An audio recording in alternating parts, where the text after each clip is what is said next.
Assalamualaikum students. Here is your chemistry teacher CHP. Welcome back to my channel, The Chemistry on Fingertips. I am back with my third lecture of 9th class chemistry, which is the fundamental of the chemistry. So let's come to my video. आज की मेरी video की contents में शामिल है chemical formula और मैं उसके बाद आपको केमिकल फार्मूला की मुख्तलिफ टाइप्स के बारे में बताऊंगी जो कि बेसिकली टू है, molecular formula and empirical formula. और उसके बाद मैं मॉलिक्यूलर फार्मूला और एम्पेरिकल फार्मूला के रिलेशनशिप के बारे में बताऊंगी आपको। Now I will discuss about chemical formula.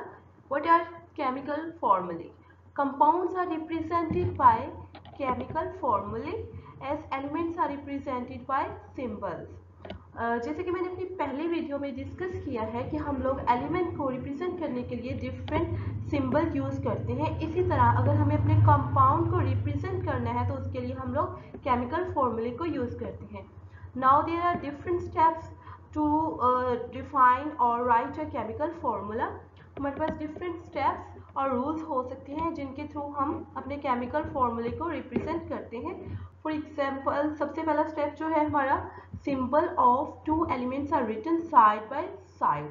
हमारे पास जो भी कंपाउंड है उसमें एक पॉजिटिव आयन हो सकता है और दूसरा नेगेटिव आयन होगा, और उस केस में हम लोग क्या करते हैं, दोनों एलिमेंट्स को साइड बाय साइड राइट कर लेते हैं। और सबसे पहले हम पॉजिटिव आयन लिखते हैं और उसके बाद हम लोग अपना नेगेटिव आयन रखते हैं। For example in case of NaCl, Na के ऊपर हमारे पास पॉजिटिव चार्ज होता है और क्लोरीन के ऊपर नेगेटिव चार्ज होता है, इसलिए हम Na पॉजिटिव को फर्स्ट रखते हैं, क्योंकि हमने अभी पढ़ा है रूल में कि हम लोग जब इसका केमिकल फॉर्मूला लिखेंगे तो जो पॉजिटिव आयन है उसको हम लोग फर्स्ट पे लिखेंगे और देन हम लोग अपना नेगेटिव चार्ज वाला आयन लिखेंगे। और इसका जो सेकेंड स्टेप है वो हमारे पास है, valency of each ion is written on the right top corner of the its symbol. So हमारे नेक्स्ट स्टेप में हम लोग क्या करते हैं, जब हम लोगों ने पॉजिटिव और नेगेटिव चार्जेस को साइड बाय साइड लिख लिया होता है तो सबसे पहले हम लोग क्या करते हैं, उनके ऊपर उनके चार्जेस लिखते हैं जो कि उनके राइट कॉर्नर पे होते हैं। लाइक यहाँ पे हम लोगों ने ये सोडियम के ऊपर उसका चार्ज लिखा है जो कि पॉजिटिव चार्ज है, और क्लोरीन के ऊपर उसका चार्ज लिखा है जो कि नेगेटिव चार्ज है। और इसी तरह हमारे पास ये कैल्शियम क्लोराइड की एग्जाम्पल है और कैल्शियम ऑक्साइड की एग्जाम्पल है। Now there is the third step, valency of each ion is brought to the lower corner of the other ion by cross exchange method। तो थर्ड स्टेप में हम लोग क्या करते हैं, जो वैलेंसी लिखी हुई होती है लाइक पॉजिटिव 1 है, नेगेटिव 1 है, या फिर पॉजिटिव 2 है in case of the calcium chloride, और if we have the positive 2 in case of the calcium oxide.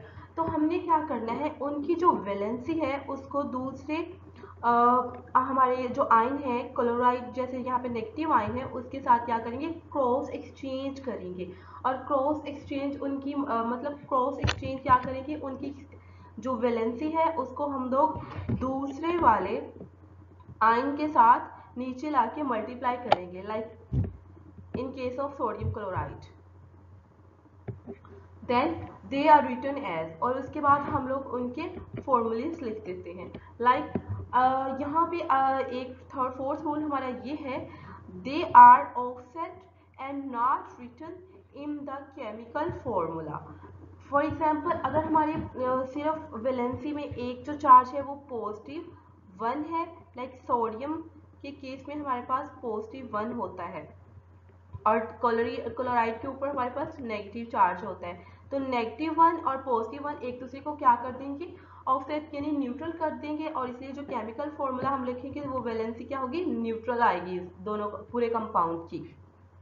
और इसी तरह अगर हम कैल्शियम क्लोराइड में देखते हैं तो कैल्शियम के ऊपर हमारे पास +2 चार्ज होता है और क्लोरीन के ऊपर हमारे पास नेगेटिव चार्ज होता है, क्योंकि हमारे पास अब कैल्शियम के साथ बॉन्ड बनाने के लिए सिर्फ एक क्लोरीन यहाँ पे है, तो हम लोग क्या करेंगे, उस क्लोरीन के साथ 2 को मल्टीप्लाई करेंगे, यानी कि 2 क्लोरीन कैल्शियम के साथ बॉन्ड बनाएंगे, क्योंकि कभी भी ऐसा नहीं हो सकता, हमारा जो भी कंपाउंड है उसका न्यूट्रल होना लाजमी है, एट द एंड उसको न्यूट्रल होना चाहिए, यानी जितने पॉजिटिव चार्जेस हैं उतने ही नेगेटिव चार्जेस होने चाहिए हमारे कंपाउंड में। और अगर दोनों के जो चार्जेस हैं वो एक पॉजिटिव चार्ज है और दूसरा नेगेटिव चार्ज है, वो दोनों एक दूसरे को क्या कर देंगे, कैंसिल आउट कर देंगे, और जो हमारे पास केमिकल फॉर्मूला आएगा वो न्यूट्रल होगा। और यानी उसके साथ हम लोग कोई मल्टीपल नहीं लिखेंगे दूसरे वाले किसी भी आयन के साथ। और अगर हमारे पास दोनों की जो वैलेंसी है वो सेम नहीं है, लेकिन लाइक यहाँ पे +2 है और दूसरी -1 है, तो इस केस में हम लोग क्या करते हैं, उसके साथ उसका कोई मल्टीपल हम लोग लिखते हैं ताकि जो दोनों की वैलेंसी है वो एक दूसरे के साथ न्यूट्रल हो सके। So guys, here is our last step, which is if an ion is in combination of two or more atoms which is called radical bearing a net charge on it। हमारे पास अगर इस तरह का कोई radical है या कोई इस तरह का आयन है जिसमें दो या दो से ज़्यादा एटम मौजूद हों, तो उस केस में हम लोग वैलेंसी किस तरह से लिखते हैं वो हम इस स्टेप में पढ़ेंगे। फॉर एग्जांपल हमारे पास यहाँ पे सल्फेट आयन है और दूसरा हमारे पास फॉस्फेट आयन है, तो इस केस में हम लोग क्या करेंगे, हमारे पास सल्फेट के ऊपर -2 चार्ज होता है और इसी तरह फॉस्फेट के ऊपर -3 चार्ज होता है। अब हम इनकी वैलेंसी के रूलिंग किस तरह से करेंगे हम वो पढ़ते हैं। For example chemical formula of aluminium sulphate is Al2SO4 thrice and calcium phosphate is Ca3PO4 twice। So in case हमारे पास जो एल्यूमिनियम है, सिंपल एल्यूमिनियम का एटम अगर हम लोग देखते हैं तो उसके ऊपर हमारे पास +3 का साइन होता है। ठीक है गाइस, अब हम क्या कर सकते हैं, इसके ऊपर हमारे पास +3 है और सल्फेट के ऊपर हम लोग जैसे कि स्टडी कर चुके हैं इसके ऊपर -2 का है। तो अब क्या करेंगे, -2 मल्टीप्लाई जब 3 के साथ होगा तो -6 होगा, और इसी तरह एल्यूमिनियम के ऊपर +3 है तो वो 3 जो है 2 के साथ मल्टीप्लाई होगा तो वो भी +6 हो जाएगा, और इसकी रूलिंग के मुताबिक इसका केमिकल फॉर्मूला हम लोग लिख देंगे। और इसी तरह हमारे पास कैल्शियम ट्राई कैल्शियम डाइफॉस्फेट का फॉर्मूला है।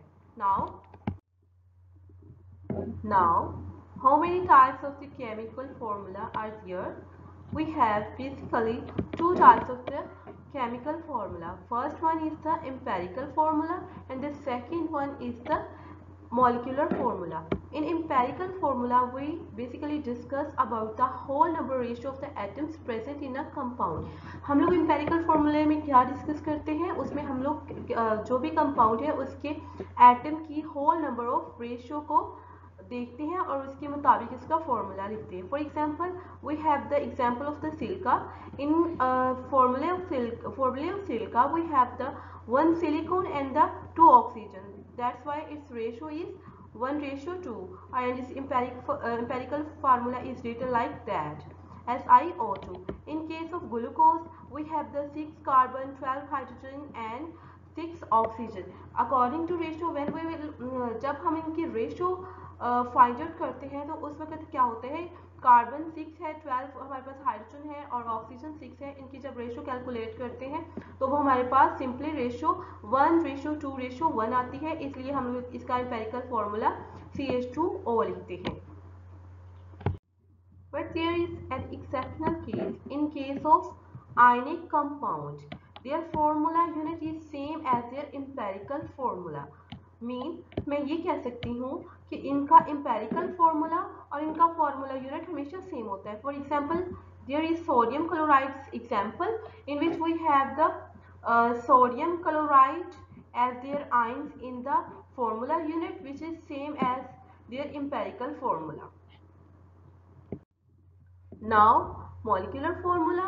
Molecular formula represents the actual number of the atoms of each element present in a molecule of compound। यानी molecular formula में basically जितने भी actual number of atoms present हैं हम उन सबको उसके formula में लिखते हैं। empirical formula में क्या करते हैं, जितने भी atoms present हैं उनकी ratio लेके हम उसका empirical formula लिखते हैं, लेकिन molecular formula में हम लोग क्या करते हैं, हम उसमें जितने भी actual number of the atoms of element present है उनका एक्चुअल ही उनके नंबर एज इट एज लिख देते हैं। Like in case of glucose we have the 6 carbon, 12 hydrogen and 6 oxygen, that's we write their molecular formula is C6H12O6.